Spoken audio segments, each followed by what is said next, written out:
Hello and welcome to BTE Media's In Conversation With series.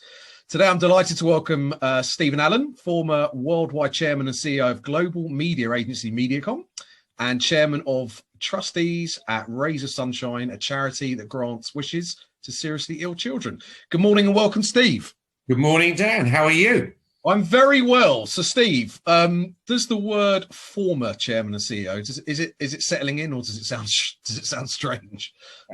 It still feels a bit strange, but you sort of acclimatise, Dan, to it, I think, and I'm okay with it. I'm okay with it, and I'm still, very much in touch with I used to call them my family, but my sort of family of friends at Mediacom and Group M and WPP, and yeah, it's all good. It's all amicable, very much so. It was, as I think my decision to move on. Yeah. And so, yeah, I'm okay with it. I'm good. Just touching upon the last 38 years, if you like, if I've got that number right, in terms of when you, I think, first went into the media business group. So effectively sort of like the same company and obviously different many shapes and forms. And 38 years, I think, dates back to when Spurs last won a major trophy. 125 offices, 2,000 brands, 8,000 people, billions in billings. Mm-hmm. You've probably had some time to reflect, or maybe not. Can you believe sort of what you and your teams achieved over that time? No. It was, it was an amazing journey. As you said, Dan, we started in kind of very humble beginnings, and certainly when I joined Allan Rich's company, which was the media business at the time, wasn't even a group. Back in 1982, I can't even remember, but I think we were about 15 people scattered across a few rooms in Morwell Street, in a back street of central London, and it was an exciting time, I would say. I mean, other than for me personally, it was an exciting time in the industry. We were a pioneering company who really, along with a handful of others, were sort of completely overturning an industry from the way it had been operating for the previous 100 years. And by that, what I mean is that the advertising industry, for those of your viewers that might not know, the advertising industry operated through what were called full service agencies. So people might know Saatchi and Saatchi or J. Walter Thompson. And those companies literally did the A to Z of advertising, and that included the media planning and buying of advertising space and airtime. And companies like the media business basically turned things on its head and said, well, actually, we think the media bit is really important in its own right, and can justify and merit having a specialist organization who do only that. And so when I started at the media business, 5% of media advertising was running through media agencies and 95% was going through big ad agencies. Sure. And I would say about 12 years later, maybe a bit less, that had turned the other way around, and it was virtually 100% going through media specialists of one kind or another. So, it was kind of pioneering, buccaneering, exciting times. And we weren't just selling our own agency. We were selling a concept. We were selling a way of working. Yeah. Thank you. And as an individual, I mean, obviously, as you said, you joined the media business before it was a group. When you, 17? Was that right? 18? 18. Yeah. So, it's not like studying for a profession, becoming a dentist and doctor. You've got these set of skills straight away, right? And then, you obviously learn on the job to a certain extent. Going from that with, I guess, little to no experience of being in a business, never mind being in the media agency, and then going to where you ended up, how do you gain those skills along the way to sort of develop? Do you know what, Jad? It's so interesting you asked that question, because my greatest fear right now in the current COVID era, more than anything else, and I raised this actually just yesterday. I was speaking to one of my ex-colleagues at Mediacom, and I had a long conversation with them about this point, which is the parallel I drew, and the one that you've just mentioned is when I started, 18-year-old kid, came to the office, my then boss, great guy called Vic Davis, plonked me down, said, sit next to me, I'll make me a cup of tea. That was the make me a cup of tea. Then come to me and watch what I do. That's how we learn. I mean, you just sat, you watched whoever it was, your boss or whoever, and you start to mimic and imitate what they did, and you learn on the job. And I think that's been largely true since the beginning of time. I think in the current era, that is so much harder. And so I worry, I think to answer your earlier question, it was learning on the job and just learning by trial, by error, and, feedback.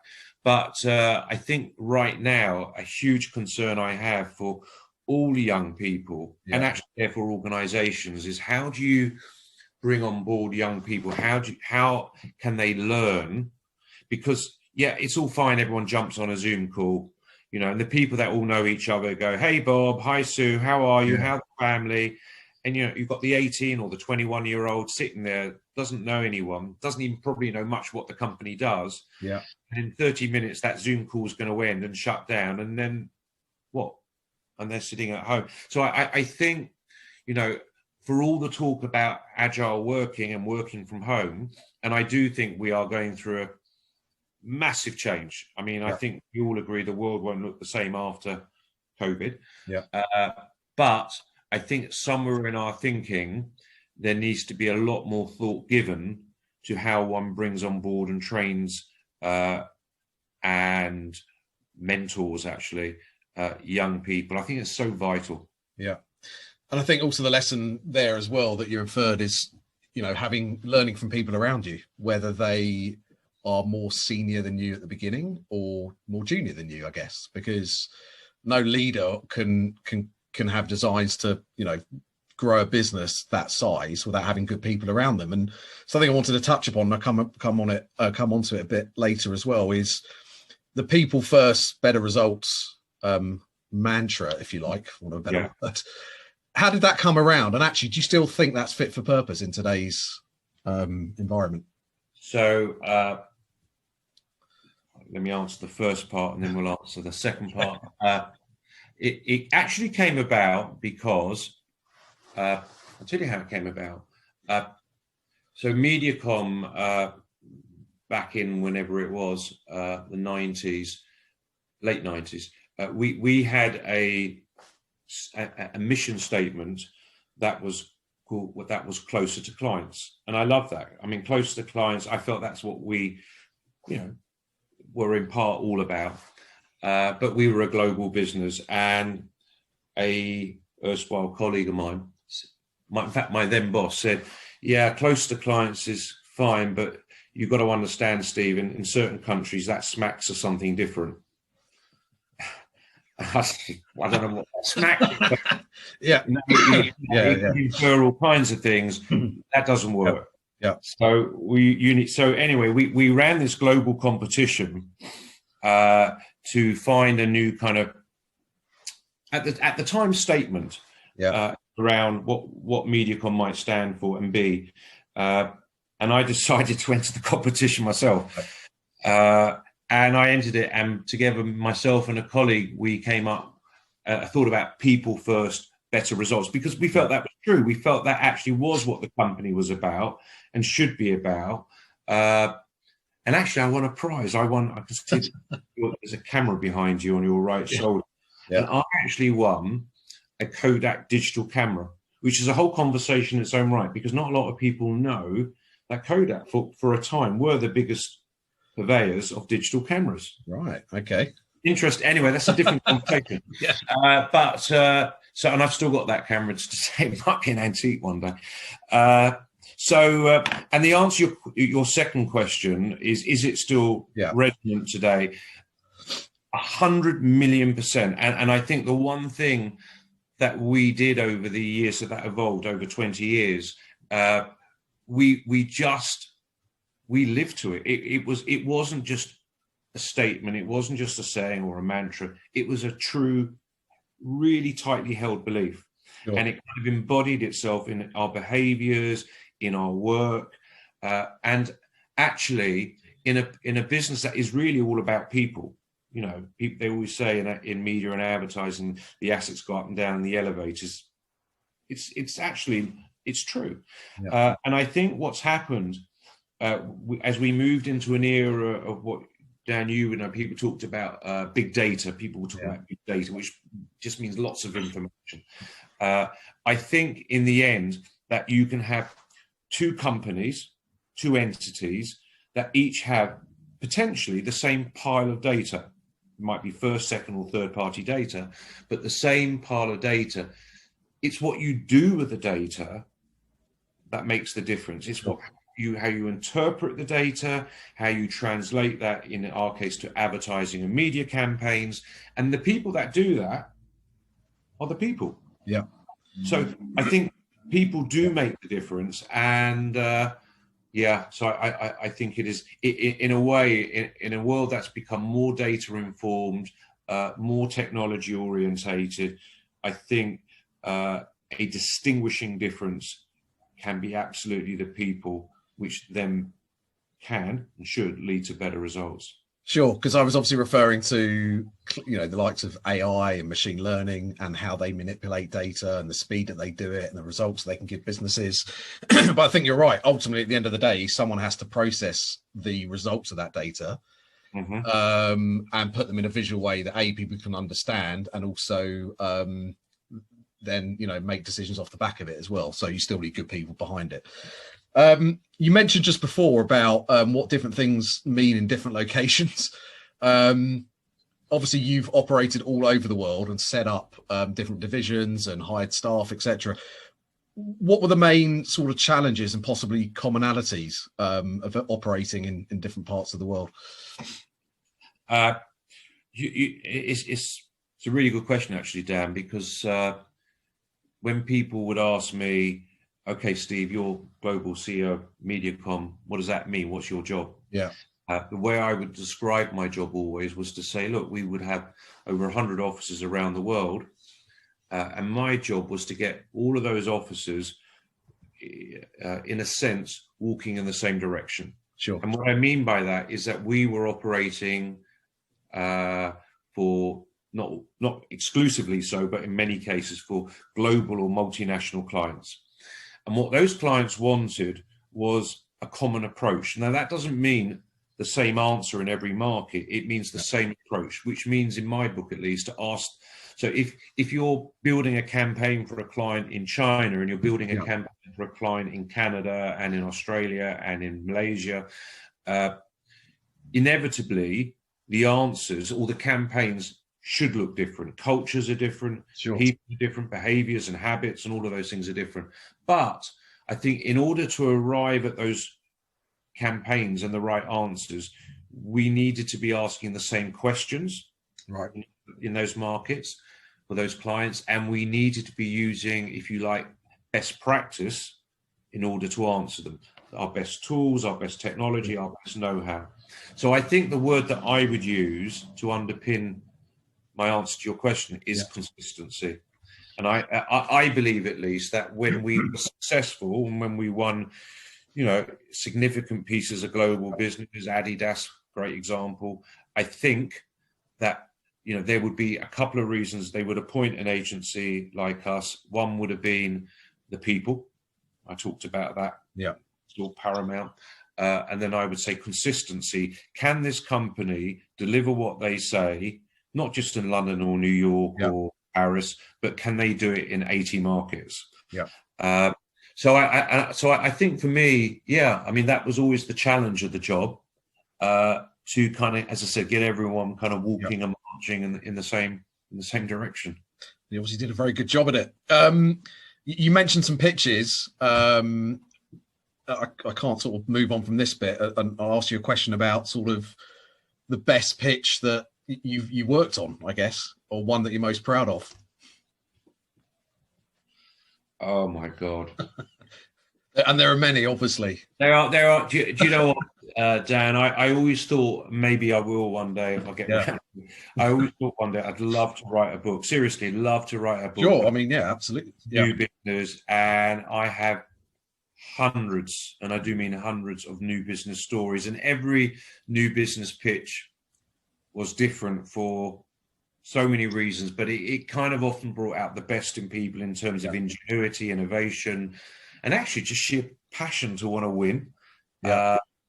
There must be maybe one that you were maybe you thought possibly haven't got a chance to get this for whatever reason, but I really want it. You know, that maybe there's one that is always stuck in your head. Okay, here's one.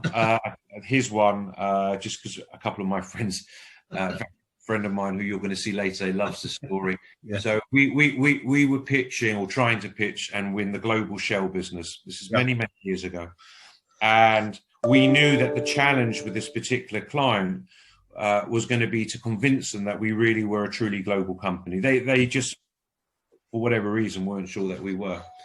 So the joys of working at home. So I decided to. So I thought about it. Yeah. And what I did was, this is actually before the internet days, really. Right. I wrote. You're not that old, Steve, surely. Yeah. It's just a good. So I wrote to all of our people in our offices, and I said to them, "Look, I need you to go to your local Shell petrol station. I want you to fill up your tank, or put some fuel in, and I want you to take a picture of yourself doing that. And then I want you to place that picture, superimpose that picture on this postcard that I'm sending you, and send it with a brief note to Raoul Pennell, who was the then CMO of Shell Brands, saying, 'Hi, Raoul, this is whatever your name is in Manila, in Bangkok, in wherever you were.' So that's what they did. So on the day of the pitch, when the meeting began, this guy, Raoul Pennell, walked into the pitch room, and he was like carrying with him. He had this pile of postcards. Yeah. And you could see it was like the whole like pack was about to collapse. And he sort of, it's like that. And he sort of puts it down on the table. He hasn't said a word. And he looks at me and he says, 'Steve, I get it. You're global. Got it.' Fantastic. And actually, we went on to win the Shell Global business, which Mediacom still have today, 20 whatever it is later. But I think, look, I think the point was, I could tell you some amazing, wonderful stories of things that we would do to, so for example, doing a pitch to Mars in a sweet shop. We sort of commandeered the local sweet shop because we felt that was the battleground, the point of purchase. So that's where we should be talking about their media and their advertising. I think so. I think we were quite a creative bunch of people in terms of bringing pitch theatre, if you like, into media, but not theatre for the sake of theatre. It had to be meaningful, purposeful, and be really relevant to what we were trying, the message we were trying to get over to those clients. And, I think generally we did that. So it comes back to, I guess, people as well, doesn't it? Because, if a big brand is being pitched to, you could argue from the outside that, the big agencies possibly have all got similar tool sets. They've got good histories of delivering accounts. So what sets them apart? I guess it's the people, right? Absolutely. Yeah. Thank you. I'm going to move on to talk about the pandemic, if that's okay. Yeah. Because we have to. It'd be, remiss of me not to mention it. Would be if we didn't talk about COVID. Yeah, I won't have it go on for too long. So, Steve, as a, I guess, communications expert, the UK government's handling, and I guess communication procedures and everything that's going on at the moment. During this pandemic, what's your views on it? Well, it's not a masterclass, is it? In communication, that's for sure. I think I start from, people have the right intent, and I don't envy. I mean, I certainly wouldn't want to be in Boris's shoes right now. I think it's an incredibly difficult time, and in the end, I think that there's this constant debate, isn't there, between economic damage and health damage. and this weighing up the importance of both. And we constantly hear about the cure can't be worse than the problem. I think, having said that, yes, I mean, whatever it was or is that the government decides upon in terms of policy, then yes, absolutely, it needs to be communicated clearly and consistently. Yep. Come back to that word consistency again. And I think there is a great example of lack of consistency. 1 minute in the day, you'll get one minister saying one thing and then another minister saying something 2 hours later, and it's bloody confusing. And no one quite knows. So, look, I think, as I said, we all have our personal views about what is right or wrong in terms of the balance between the business impact and the health one. I personally, I mean, my view is, I think we do have to move forwards economically. I think so many bad things come of people economically suffering. And it's not just that, it's the social issues, of loneliness and all the things that we know about that is, I'm sure we know, having a huge impact on mental health. And that worries me. That worries me a lot. Yeah. Of course, because that's difficult to measure as well, isn't it? Well, it is. Although I think in the fullness of time, I think we will become more aware of what, to some degree at least, that impact was. So, I would be one that would be more in favour of coming out more, but protecting and shielding those who are most vulnerable. Look, we know, I mean, it seems to be fairly factual now that certainly young people, as in school kids, are not going to generally be ill, let alone die. Yeah. COVID, thank God. So, I think being at school is important where possible. I have to also, respect the safety of teachers. So you have to sort of find that balance. It's not easy. It's not easy.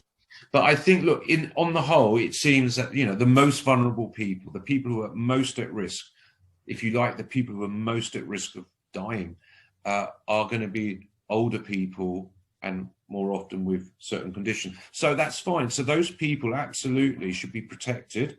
I have an elderly mother, they should be protected and they don't need to come out. But, do you sort of put on hold entire economies? Because we don't know how long this is going to go on for. And, whilst, we keep hearing about a vaccine, I think we don't know when that vaccine is going to be available. And when it is available, how many people initially, at least, are going to feel comfortable taking it? And I've seen and heard numbers, it might be in the sort of 20, 30, 40% range. Is that going to be enough to create the sort of herd immunity that ultimately we need to get to? I don't know. I'm not a doctor. I just see the outcomes and the impacts. And I think, generally speaking, Dan, businesses, where possible, have adapted fairly well, if not pretty well or very well, and made the best of things. But, the underlying impact is huge. Sure. And in terms of communication and channels that governments use, and I just want to come on quickly to talk about Donald Trump. So he literally has his own, communication method on Twitter. Yeah. What's your view on that, on sort of leaders of nations and of companies sort of using social media as their own, voice box? Well, I think if I go back to, whatever anyone might think of Donald Trump, and boy, he definitely polarizes opinions and points of view. I think if I look back on the 2016 election in the US, and in part, I'm not saying in whole, but in part perhaps why he won, was he did find this channel, this avenue to speak directly to the people. And that was his Twitter feed. And I think with that, again, whether you agree or disagree with the policies that were coming out of his mouth, there was a certain degree of authenticity about it. And by that, I mean that people knew it was him speaking It was his view. It wasn't someone else writing his speech. You know, sort of Hillary, at the time, Hillary Clinton, who was obviously running for the Democrats, would probably show up at these events and have a perfectly scripted speech to read off the teleprompter, and he wasn't doing that. He was literally speaking from his gut. I mean, and that clearly came through. When you've got the president or the president-elect or the nominee, sending tweets from his bed at 4 a.m, you pretty much know, that is him. So I think that the important point here, and I think it's important whether you're a brand or whether you're a politician, is authenticity. And I really do think, Dan, that as my career evolved, if you like, in the world of media, what I began to see is that people were getting smarter. I do think that. I don't think you can kid anyone. I think there is so much information available to people.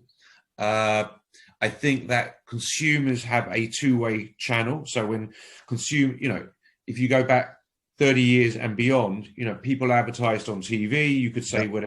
You could say whatever people would say, whatever they wanted to say within the law. And then, if it wasn't true, how would anyone? Where was the kind of feedback channel other than a letter to your newspaper? And I think today it's so feedback is so immediate. And you will be called out for anything that is untrue or not right.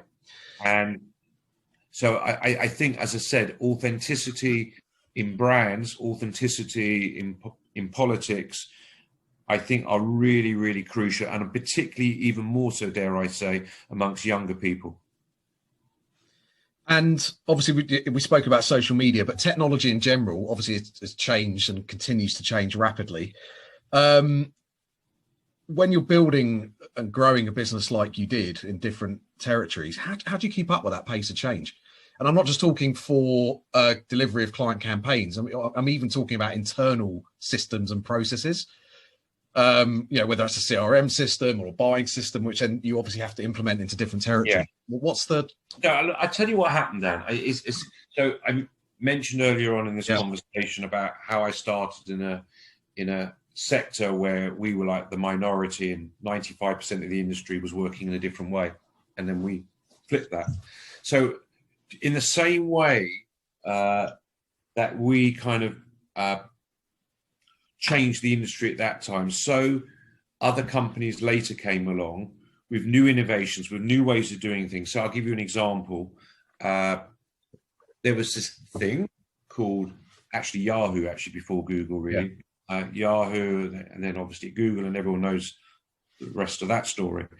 And with that came a whole new generation of specialists who were called search specialists. We understand Google search engine. We know how to kind of get your brand at the top of the list, get seen, and so on. And that kind of was a challenge to us. So people would say, well, they're very good at TV, they're very good at newspapers and radio, but what do they know about this new thing called Google? And it was always, every time these things happened, so whether it was with search or whether it was with mobile, whether it was with social media, it would give birth to a new generation of specialists who would then come and frankly give us a good kicking up the backside. And eventually what we saw, or what we needed to do, was to raise our game very quickly. And what that also brought about in the industry I worked in, at least, was quite a lot of consolidation. So you would find these sort of independent companies come along, have a skill set.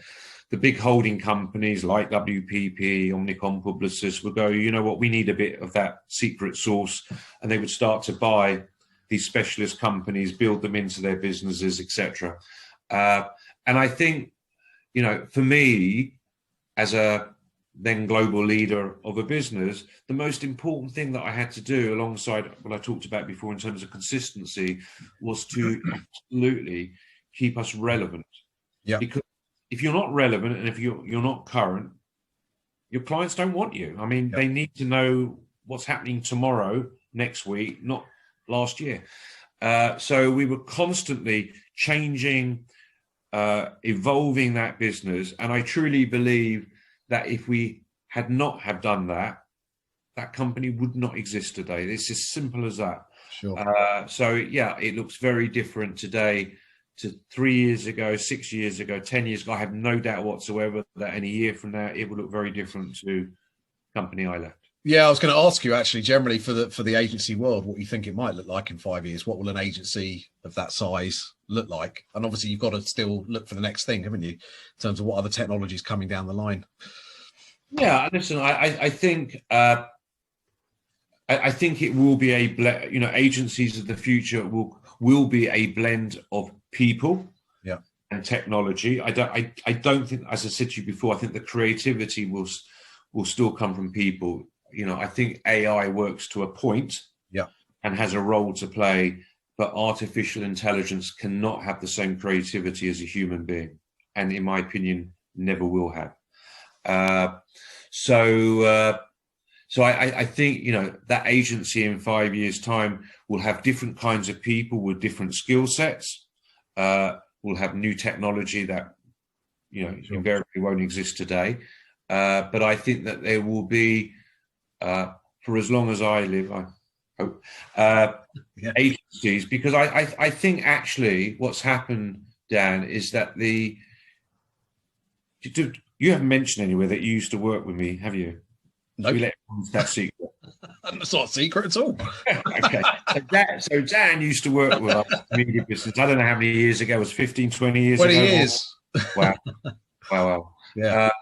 I think obviously the agency world has changed dramatically during that time. And, when you were with us, Dan, I think we were kind of in the early days of sort of what we call direct response. Yeah, I joined in 1997, actually. Originally. Yeah, which actually was the forerunner for today, to those listening, what we call performance advertising. And performance advertising is really about, advertisers looking for fairly immediate and measurable results. And what's been quite interesting, actually, during the pandemic, is that what I've seen is a huge actually flip or switch or emphasis into performance-based advertising. So, as I said, looking for immediate measurable results. And if you want less expenditure or investment on brands. And I kind of always wave a bit of a red flag around that and just say, look, you know what, in the end, brand preference, incredibly important. And I kind of, what's the word, warn anyone that thinks that that's not the case, and that investing in a brand doesn't matter. It really does, and you have to do that. And I think for certain companies that have continued to invest in their brands throughout and during the pandemic, they're now seeing the benefits of that, because higher brand propensity or choice or preference does in the end drive better performance too. Thank you. I want to move on to talk about events and exhibitions. Obviously, a lot of our audience are from that world. Your view of brand involvement at events, and I'll come on to talk about Mediacom's involvement in a minute. What do you think the main benefits are of association, I guess, at trade shows and festivals and awards? But by brand involvement, you mean exhibiting? Yeah, exhibiting, sponsoring, speaking. Well, I that's kind of. Is there a benefit? Absolutely. Yeah. Absolutely. I think it's going to depend on what the industry and what the event is. Sure. And I don't think. Listen, I've been involved in the past myself where we've got involved in events, and sometimes I walk away and go, "That was a waste of time. Why the hell did we do that?" So then, what makes an event good in your perspective? Then, well, you've been to. Okay, so you've got to ask that question from both sides of the table. If you're an exhibitor or a brand, you called it, what makes that event good, and then what makes that event good if you are the visitor to the exhibition or the event. So, if I'm an exhibitor, what I want most of all is the right people at that event. Yeah. So if I don't have decision makers or close to the decision makers people at that event coming onto my stand or booth, as they would call it in the US, and talking to us or meeting with us, then there's probably a lot less value in it, if I'm being blunt. Sure. I think on the other side of the table, so if I am someone going to an event, I think there are many factors. So I think, I want to have the people there that I'm interested to meet, the brand. Networking as well. Yep. Absolutely. Yep. I want it to be easy to navigate, which I'll come back to in a minute if you want to explain what I mean by that. So easy to get around, easy to navigate, because a lot of exhibitions and events are overwhelmingly large and daunting. Yeah. I'm sure you've heard that. And I suppose there has to be that right balance between networking, socializing, and sort of hard business. Some events lean too much one way, so there's kind of no network opportunity, and some are so frivolous they go the other way. Sure. And you think, well, it was a nice party, but what was the point? Yeah. I think. I think through the lens of my own industry, the big events were Cannes Lions, which is a huge event every year, or was every year in June. I'm sorry about this noise in the background. Sounds like you've got a dentist outside. It's the leaf blowers of Hampstead Garden suburb on a Friday. Everyone wants their garden looking nice for a weekend. It drives me insane. Should we bring him in? Funny enough, here's a great idea for all your viewers. Okay, yeah. I always thought if there was a brilliant invention to invent, and I don't know whether it exists, it would be to have a silent leaf blower. There you go. There's my idea. I've just given that's what I'm going to do this afternoon. Put together a plan. In some states of America, leaf blowers are banned because of the damn noise they make. No, I'm sure. Sorry. Anyway, so I've seen interviews with you at the Cannes Leon event, and what makes that such a good event for your industry? Then, just if we focus. Well, I think go back to what I said before. Yeah. I mean, we had two roles in Cannes. So we were on the one hand a visitor, seeing and meeting people, other exhibitors. But we were, if you want, an exhibitor ourselves. We would host our own events within that wider one. And I think for me, the best thing of all about Cannes was the caliber of advertisers, so clients who would attend. Very senior people. And actually what I kind of realized quite early on is that it was an incredibly efficient use of my time. Right. Because for me to get to, let's say, the 20 CMOs of our 20 largest clients, I mean, that's a lot of travel all around the world I would have to go to get to those people and take, a lot of money and a lot of time. And here in 1 week, I could have a meeting with maybe not all, but many of those people. So actually incredibly efficient use of time if you organize it correctly. I think what happened with Cannes, and maybe there's a lesson in here for some of your viewers, is it over the past few years was accused of becoming, and I would, by the way, be one of those people to accuse it, of becoming too frivolous. Right. Too over the top. I mean, it's unbelievable in terms of fantastic events, and everyone would have A-list celebrities and stars entertaining in the evening, and of course, to a point that's nice. But I think it went too far, and I think too many people said, "Look, this is becoming unbusinesslike." Yes, it's less of a focus on doing business and actually more of having a good time. Yeah. I think when a company. We used to spend, certainly as WPP and Mediacom, when you invest the kind of money that was being invested in those kinds of events, just the sheer travel, accommodation, never mind, exhibition space and cost of entering awards and so on, which was significant. There has to be a business return in the end on that. Sure. You know, and I think for a lot of companies, they were struggling to see that. I think, you know, certain agencies kind of voted with their feet. Changes were made. I think it started to become something different and better, I have to say. Yeah. And then, of course, COVID struck. Sure. So, you know, that's now a whole different thing. I think, you know, at the other end of the spectrum slightly would have been the Consumer Electronics Show, which was something we got involved with every year, which is probably the biggest exhibition or event in the world, I would imagine. In Vegas, Vegas. Actually, bizarrely, always in the almost the first working week of January, which is sort of a bit of a wake-up call after the holiday period. You can't have dry January in Vegas at the I don't know if my statistic here, Dan, is exactly right, but I was told that if you literally did all the walkways up and down the aisles across all the booths, you would have to walk 100 miles. Yeah, that's just so. You know what we would do, and I think was hugely appreciated by our clients was what we would call floor tours. So we would curate, if you like, the exhibition. We would work out beforehand what were the must-see things for them, what was relevant for them. You know, they probably didn't need to know what the latest television screen looked like. Maybe they did.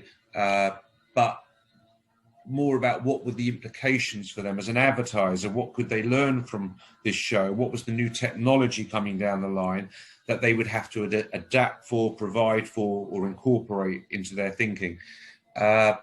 And so we would take clients around the exhibition and basically consolidate 100 miles of walkway and 5 minutes of walking into an hour, literally into an hour. And that's a really good insight, actually, and useful from an exhibitor perspective, and the best way to use your resource in such a vast space if you're going to one of those big shows. Because I went to AWS last December and in Vegas, and I mean, literally, you're just all over the place. Just quickly, in terms of your view of virtual events, what role do you think they might play going forward? Because it's still going to be incredibly difficult to get people internationally to an event in one physical location. So do you think there's still there will be a place for virtual even when physical comes back? 1,000,000%. Yeah. And I tell you something, Dan. So you said earlier about 8,000 people. So my dream, it really was. So my dream at Mediacom, as it relates to this kind of stuff, we would do global conferences and stuff like that. And you would fly in your sort of top 200 senior management or leaders, and 200, 250 would be the sort of cap really on any meaningful conference. Obviously, becomes something else. But my dream was always to have the whole of the company. I always thought about how amazing would it be if I could get the whole company, sort of almost Warren Buffett stuff, but get the whole company into one place, and we would have this kind of conference all together. Yeah. And of course, that was never going to be achievable because of the cost. Yeah. How could you possibly fly 8,000 people to one place, and then who would be back at the office actually running the business and so on and so forth? Yeah. But in the new world of virtual conferencing, you can do that. Yeah. You can do that. And, I was fortunate to attend such an event earlier this week. It wasn't actually for a whole company, but it's possible. And I think people are now making I think people are learning. I think people are learning in the last 6 months. I think everyone's getting better at it. I think people are understanding how to use a studio facility as part of that whole kind of organizational thing. And I think if there's a central hub in that virtual conference with people then plugging in and adding and dialing in and so on, I think it works. I think it can work. Of course, it's not the same. It's never going to be as good, in my opinion, as in-person meeting people. And if that sounds old-fashioned, then so be it. No, I think you're right. And everyone I've spoken to said the same. You can't replace that face-to-face element. I think in terms of, which I guess for you and certainly for your industry colleagues watching this, will we get back to where we were next week, next year? I don't think we will immediately. I think it's going to take time. I think obviously, there are going to be many tipping point moments. So first tipping point moment, please God, there's a vaccine. Second tipping point is actually getting enough of a population to take it and prove that it protects them. And I think when we get back to a situation where people feel from a health perspective safe, then over time, people will start to travel again. Probably not immediately to anything like the extent that they did before. I think certain people will have adapted forever. But might it be 2 or 3 years? Yes, it could be, to get something back to what people used to. Will it go back to ever exactly what it was? Probably not. Thank you. Just conscious of time. I want to talk about Raise, if that's okay. Yes. So, Steve, obviously, you were heavily involved in setting up and founding the Raise of Sunshine charity. It'd be great if you could give us a sense of how that started and what it does, really. Okay, I'll try and make it quick for you, but I always talked about having a day job and a night job. So Raise being the night job, but they were both day and night jobs. But so we started Raise of Sunshine in 2003, myself and 5 other friends. Really not through any kind of particular personal suffering. I mean, everyone's got things they can talk about, but more because I think for me, certainly for me personally, at that moment in time, I'd been fortunate to enjoy some good business success. And you start to think a little bit about what your legacy might be. And I kind of felt like, well, if they were writing on my tombstone, he was quite good at media. It's like, so what? And I was serious. So, me and these friends, we started Raise, and our purpose was to create incredible wishes and experiences for children who were seriously or terminally ill. And we began to grant those wishes literally from my kitchen. And we did 2 or 3 of those. We managed to get a couple of doctors who put, particularly one doctor, Warren High, still one of our medical advisors today, to place his faith and trust in us, pediatrician. And we grew, and then we professionalized. We hired our first CEO. Last year, before the pandemic, we were probably up to about 27 staff. Doing over 700 wishes a year. We expanded our services to go into hospitals and do what we would call ward wishes, and also to entertain children who were in hospital for serious treatments and so on. And really, actually, Dad, what I learned as time went on, apart from doing these amazing wishes, I mean, just that, the obvious one would be taking a family to Disney, and we always include the family. But we do some really creative things, and we find that the children either want to be something, so they want to be a fireman for the day, a policeman. They want to meet someone, so they want to meet a footballer or a pop star. That they want it's a possession, so they would love to have a PlayStation or a laptop. And I say, lastly, an experience. And I think, and we were up to doing around 700 of those bespoke wishes a year, plus a huge number of other events on top of that. And it's just a wonderful charity, and I'm so proud of it. And we've grown it year after year. Sadly, there are over 20,000 children in the UK at any given time suffering from very serious or terminal illnesses. So the demand never went away and only actually grew. When COVID came along, I mean, I was going to ask you how that's affected your ability to fulfill these wishes, and just generally in terms of fundraising. And thank you for asking. Look, on day one, it was hard. It was like no one really understood what it meant, and everyone was kind of working out how to adapt, which I'm pleased now that we have. Fundraising in the way that we knew it was clearly not possible. We couldn't do our dinners. People weren't running the marathons. That is starting to change now. We're finding different ways of raising money. And so for one example of that is that we are about to launch, I'm hugely proud of it, the Razor Sunshine Children's Museum.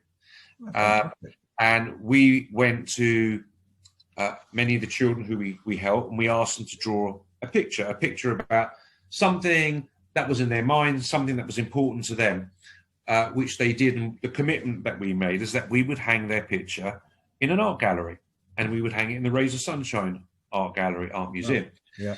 And actually, it's a beautiful thing for the families as well, because it becomes a legacy. Sure. It's an everlasting legacy, actually, for the whole family. And so we're building that museum, but using virtual technology, where you will literally walk into the museum, look at the art, stop at each picture, and then the child who created that picture would talk about the picture, why they drew what they drew, and what it meant to them. And the fundraising part that comes from this is that each of those pictures are going to be sponsored. Right. So to any viewers that would like to sponsor one of our pictures in the museum, www.razorsunshine.org.uk, it would be great if you would like to do that. And when's that due to go live, Steve? Just when? We're just starting to sell the sponsorships now. The gallery will go, the museum will go live on the 15th of January. So it's literally being built. It looks, Dan, it just looks amazing. That's happening. I can see your passion, how excited you are. Yeah, you know. So let me ask you. I mean, might be an obvious question, but obviously you've had many successes in business. Is this your greatest success? Do you think what you and your friends have delivered, or delivering, shall I say, for Raise? Look, I think it's a bit of a.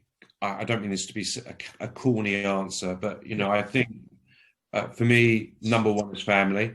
Yeah. So I think you know, I think being proud of your family, of my son, or you know, my wife, that does come first for me. Sure. I think, you know, in terms of my business life and my charity life, which are so interwoven, and you know, Mediacom are always great supporters and helpers with the charity. I don't really want it. It's like asking me to choose a favorite child. You know, I think that they both have meant different things for me, and I think, you know, from the Mediacom perspective, what I was most proud about, genuinely, and I said this actually at the time that I left.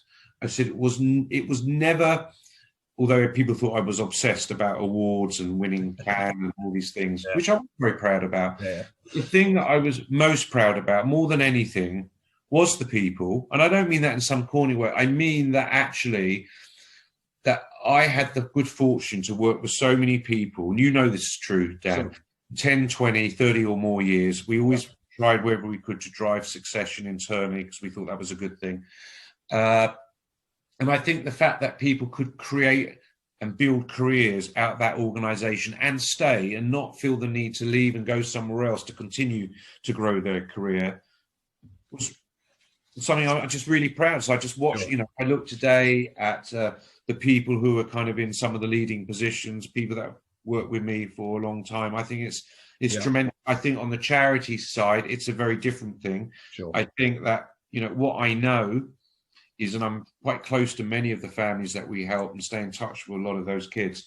I know the difference that we make to them, and the impact of a wish or an experience for a child that is going through such a miserable time is so immeasurable. And if you are a parent of an ill child, what can you do? Yeah, you can run around and say, I'm going to find another doctor. It must be a better doctor. But in the end, when often the case, the parents realize they're already with the best doctor, the best hospital, there's nothing more medically that can be done. There's a sense of helplessness that is quite hard to explain, actually.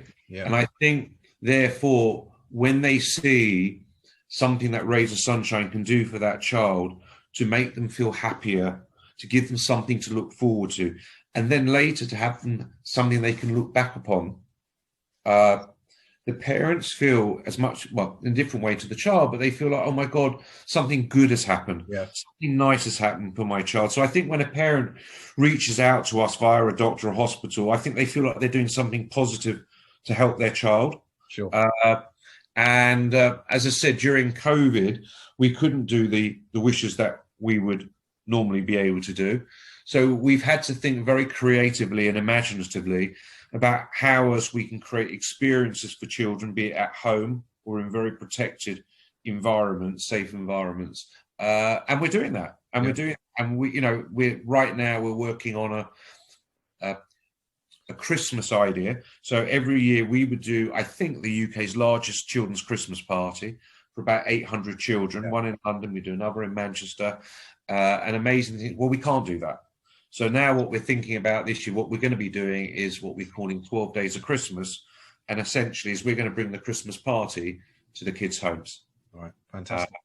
So yeah, you can see I'm passionate about both. And actually, maybe this is a good way to end on, Dan. Yeah. When going back to that question about why and starting a charity, I think what I wanted to do at the time that we started Razor Sunshine was I had been fortunate to build up an amazing contact or network of contacts through my work life.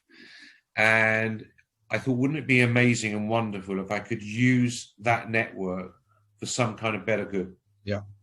And actually, if you think about what Razor Sunshine is about, which is, money can't buy often wishes for children, that network has been immeasurably helpful. The ability to be able to help organise for a kid to meet somebody or go somewhere that wouldn't normally be for sale or possible has been great. Fantastic. Congratulations. And obviously, I look forward to seeing all the new initiatives that are coming up in the future. Stephen Allan, it's been a pleasure. Thank you very much.